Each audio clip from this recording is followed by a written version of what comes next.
இளையராஜாவோட வேல்யூ என்னன்னா எத்தனை ப்ரொடியூசர்ஸ் அவர் வீட்டு வாசல்ல போய் நின்று இருக்காங்க, உண்மையா இல்லையா அது சொல்லுங்க. அப்ப அன்னைக்கெல்லாம் நீங்களா தானே அவரை ஏத்தி விட்டீங்க, புகழ்ந்தீங்க, எல்லாம் சொன்னீங்க. சார் நீங்க தான் தெய்வம், நீங்க தான் எல்லாம் சொன்னீங்க. இன்னைக்கு ஏங்க எல்லாம் காலப்பட்டு மிதிக்கிறீங்க அவரை?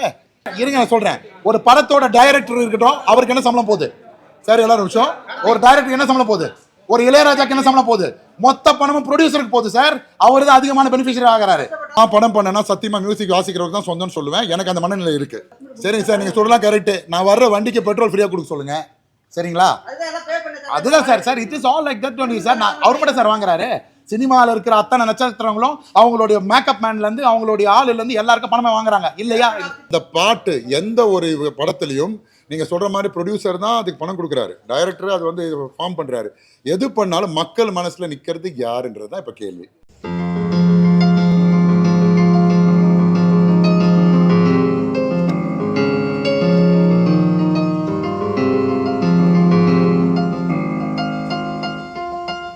இளையராஜா சார் ராயல்ட்டி கேட்கறதுல என்ன தப்பு?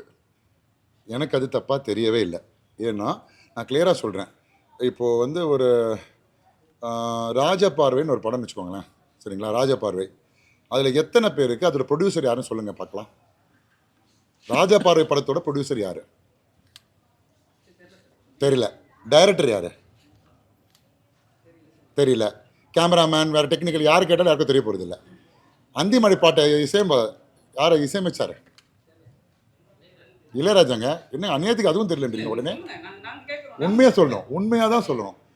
அந்த பாட்டு எந்த ஒரு படத்துலையும் நீங்கள் சொல்கிற மாதிரி ப்ரொடியூசர் தான் அதுக்கு பணம் கொடுக்குறாரு, டைரக்டர் அது வந்து ஃபார்ம் பண்ணுறாரு. எது பண்ணாலும் மக்கள் மனசில் நிற்கிறது யாருன்றது தான் இப்போ கேள்வி. அந்த மக்கள் மனசில் நிற்கிறவருக்கு தான் நம்ம வந்து ராயல்ட்டி கொடுக்கணுன்றது தான் விஷயம்.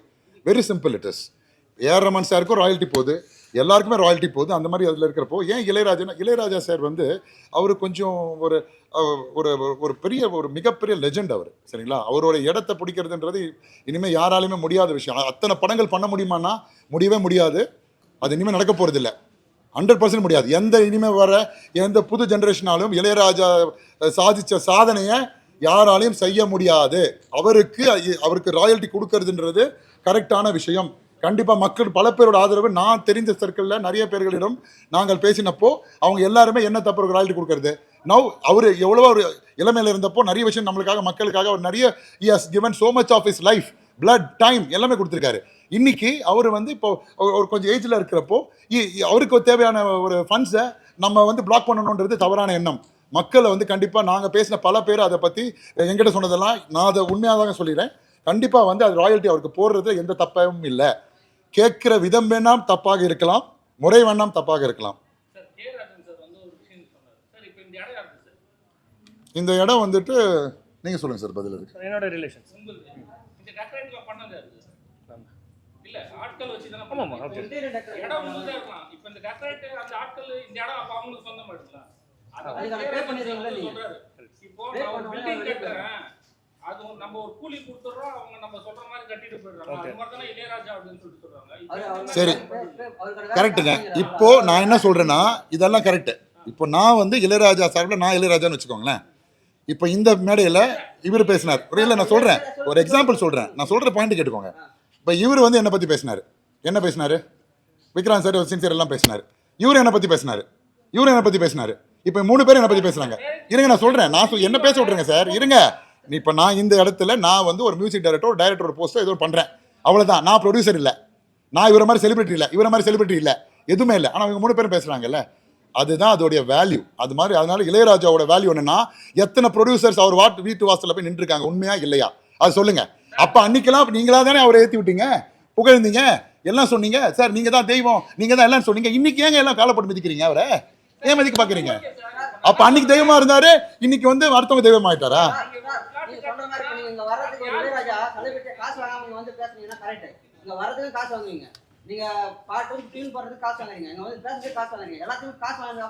சரிங்க சார், நீங்க சொல்லலாம் கரெக்ட். நான் வர்ற வண்டிக்கு பெட்ரோல் ஃப்ரீயா கொடுக்க சொல்லுங்க, சரிங்களா? அதுதான் sir. Sir it is all like that only sir. நான் அவர் மட்டும் சார் வாங்குறாரு. சினிமாவில் இருக்கிற அத்தனை நட்சத்திரங்களும் அவங்களுடைய மேக்கப் மேன்ல இருந்து அவங்களுடைய ஆளுல இருந்து எல்லாருக்கும் பணமே வாங்குறாங்க இல்லையா? எல்லாருக்கும் இல்ல சார்.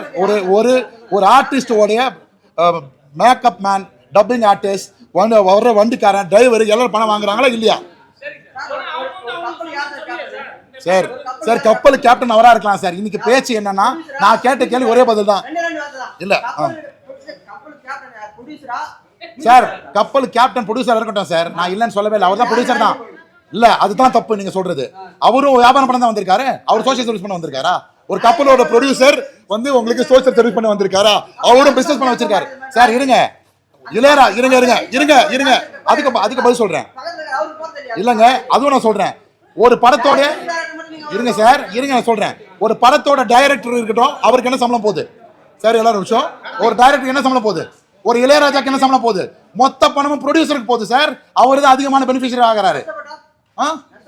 அவர் தான் ஆவாரு ரெண்டும் அவர் ஆவாரு சார். அது யார் தப்பு சார்? நான் என்ன கேட்கிறேன், அது யாருடைய தப்பு?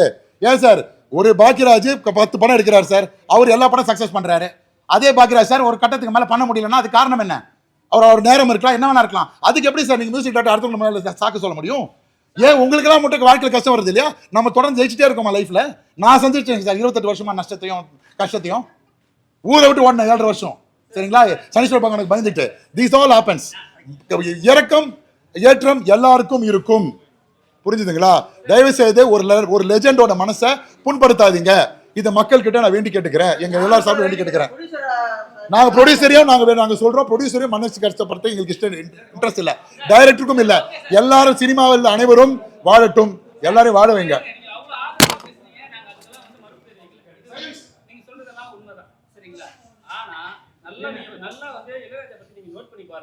அவர் வந்து பெரிய ஆர்டிஸ்டோட பாட்டுல ஏதாவது வந்தா மட்டும்தான் கேஸ் போடுறாரு, நோட்டீஸ் அனுப்புறாரு சரிங்களா? ஆனா சின்ன சின்ன ஆர்டிஸ்ட் பண்ற போது அவங்களுக்கும் நோட்டீஸ் அவசியமே கிடையாது சார். நீங்க சொல்றீங்களா அவருக்கு லெஜெண்ட் அவரு அவர் மாதிரி, ஏன்னா அவருக்கு வந்து ஒரு விஷயம் தேவைப்படுது, பெரிய இடத்துல நல்ல வருமானம் வருது, அவங்களுக்கு பண்றது நியாயம் சரிங்களா? சின்ன சின்ன ஆர்டிஸ்ட் இருக்காங்க, சின்ன சின்ன இளையராஜா மியூசிக் போட்டாவது ஏதாவது சம்பாதிச்சு அது கூட பண்ணலாமா சார்? சரி நான் சொல்றேன். ஒரு வெட்டியா வந்து என்ன சொல்லுவான், டெய்லி போனா இன்னொன்று வேண்டுவான் சரிங்களா? நம்மள என்ன வேண்டுவோம், சாகவே கூடாதுன்னு வேண்டுவோம். கடவுள் யாருக்கு ஜஸ்டிஸ் பண்ணணும்? கடவுள் யாருக்கு ஜஸ்டிஸ் பண்ணணும்? வெட்டியானுக்கா வேண்ட நம்மளுக்கா? அதுக்கு பதில் சொல்லுங்க. 2 பேருக்கு தான் ஜஸ்டிஸ் பண்ணுவார், அதான் கடவுள். 2 பேருக்கு கொடுக்கணும். அவருக்கு தேவை 4 பணமும் கொடுப்பாரு, அவருக்கு தேவை 4 பணமும் கொடுப்பாரு, நம்மளையும் காப்பாற்றுவாரு. சோ இளையராஜா அந்த நிலைதான். பெரியவன் அல்ல. இருங்க சார் சொல்றேன். பெரியவன் சிறியவன் இங்கே இல்லை, எல்லாம் சமம்ன்றதுதான் அவர் சொல்றாரு. சொல்றது புரிஞ்சுங்களா? சமநிலை கொடுக்கிறவரு. அப்ப நீங்களே சொல்றீங்களா பணக்காரனை தூக்கி வைக்கணும், அவனுக்கு எல்லாம் பண்ணணும், கையாலே கம்மி பண்ணணும் சொல்றீங்களா? That is not a thing. அவரை பொறுத்த வரைக்கும் சமநிலை. நான் போட்ட இசை நீ கேட்டாலும் இதான். படம் போட்ட மியூசிக் யார் சொன்னா? ஆமா நான் படம் பண்ணேன்னா சத்தியமா மியூசிக் வாசிக்கிறவங்க தான் சொந்தம்னு சொல்லுவேன். எனக்கு அந்த மனநிலை இருக்கு சரிங்களா? நான் படம் பண்றேன், அந்த படத்துல இதுதான் அதோடைய பதில். புரிஞ்சுங்களா? அதுல இவரு தான் ஹீரோவா பண்ண போறாரு, அதெல்லாம் சொல்றேன். சோ அந்த மனநிலை எனக்கு இருக்கு. சொல்லுங்க. நீங்க படம் பண்றீங்க சரிங்களா? இளையராஜா சாருக்கு வந்து மியூசிக் சான்ஸ் கொடுக்குறீங்க, அவர் வந்து ரைட்ஸ்லாம் வாங்கிக்கிறார், அது ஓகே சரிங்களா? அதே வந்து நீங்க சேட்டலைட்ல வந்து நீங்க ரைட்ஸ் கொடுக்குறீங்க சரிங்களா? அவங்களும் அந்த ரைட்ஸ் எடுத்துப்பாங்க சரிங்களா? அவங்க வந்து சாங்ஸ்லாம் போடலாம், அப்பயும் நோட்டீஸ் அனுப்புறாங்க. ஏன் அப்போ நோட்டீஸ் அனுப்புறாருன்னா எனக்கு புரியல நீங்க சொல்றது.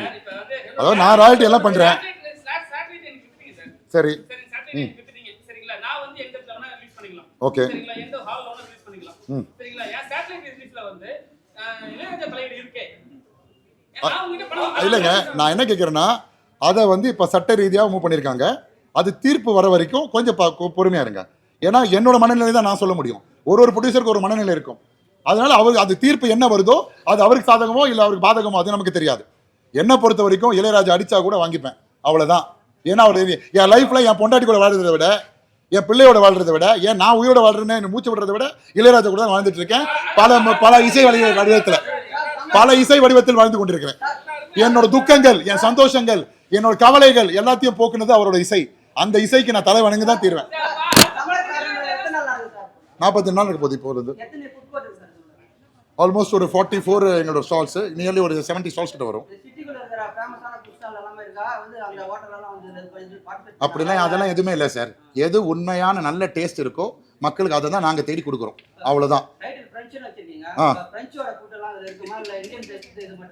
எல்லா ஃபுட்டும் இருக்கும் சார். ஃப்ரெஞ்சுன்றது இந்த செட்டப்போட மாடல் தான் ஃப்ரெஞ்ச்.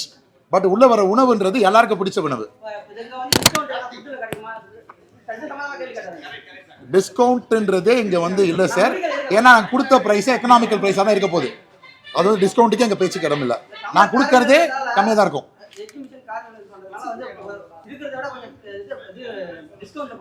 ஹோட்டலை விட நாங்கள் ஆல்ரெடி சொல்லிட்டோம் 30 to 40% நாங்கள் ரெடியூஸ் பண்ணி தான் கொடுக்க போகிறோம் சொல்லியிருக்கோம்.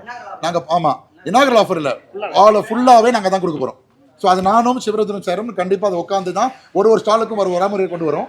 ஸோ அதனால் அதிகமான விலை இருக்காது, கரெக்டான நியாயமான விலை இருக்கும். அதுக்கான கம்மியாக இருக்குன்னு சொல்ல முடியாது, தரத்துக்கு ஏற்ற இது இருக்கும். அங்கே பாருங்கள். ஓகே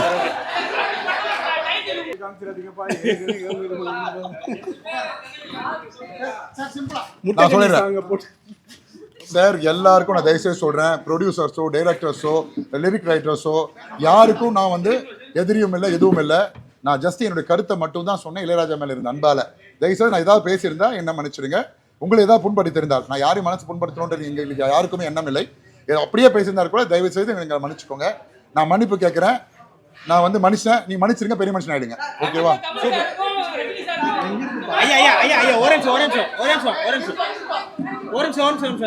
கமல் சார் சொல்லிட்டாரு சார், மன்னிக்கிறோம் பெரிய மனுஷன் சார். நான் மன்னிப்பு கேட்டேன், எல்லாம் பெருந்தன்மையோட என்ன மன்னிச்சிருங்க. தவறா பேசியிருந்தால் ரொம்ப நேரமா ஒரு நிமிஷம் சொல்றேன். சிம்பு மாதிரி சொல்லிட்டு இருக்கேன். இடம் மேட்டர்ல வந்து சில விஷயங்கள் சொல்லணும்னு நினைச்சிருந்தேன். எனக்கு வந்து சிவா வந்து ரொம்ப ரொம்ப க்ளோஸ் ஃப்ரெண்ட். என் பேர் சேட்டி ஷெரீஃப்.